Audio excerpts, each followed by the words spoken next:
Hello viewers, আজকে দেখাবো কিভাবে আপনি ইমোতে আপনার নিজের ছবি সেট করবেন সেই প্রসেসটাই আজকে দেখাবো। তো কেউ স্কিপ করবেন না, সম্পূর্ণ ভিডিওটি দেখার অনুরোধ রইল। তো সর্বপ্রথমে আমরা চলে যাব ইমোতে। ইমো ওপেন করব। ওপেন করার পর এমন একটা অপশন আসবে।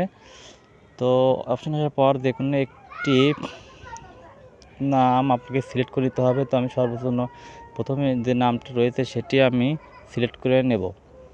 তো আমাকে এটা সিলেক্ট করে নিলাম। সিলেক্ট করে নেওয়ার পর এমন একটা পেজ আসবে। পেজ আসার পর উপরে দেখতেছেন যে 3 ডট অপশন। তো 3 ডট অপশনের পর একটি ক্লিক করব। ক্লিক করার পর এমন একটা পেজ ওপেন হবে। ওপেন হওয়ার পর নিচে দেখতেছেন ওয়ালপেপার একটি ক্লিক করব। ক্লিক করার পর বাম পাশে দেখতেছেন যে প্লাস আইকনের পর একটি ক্লিক করতে হবে।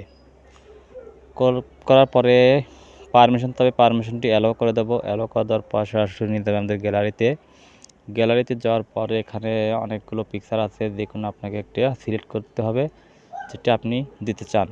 তো এরপরে পাশে যে টিক চিহ্ন আছে, টিক চিহ্ন দেওয়ার পর এখানে অ্যাপ্লাই টু দ্য চ্যাট আর অ্যাপ্লাই টু অল চ্যাট। তো আমি অ্যাপ্লাই টু অল চ্যাটের পর ক্লিক করব।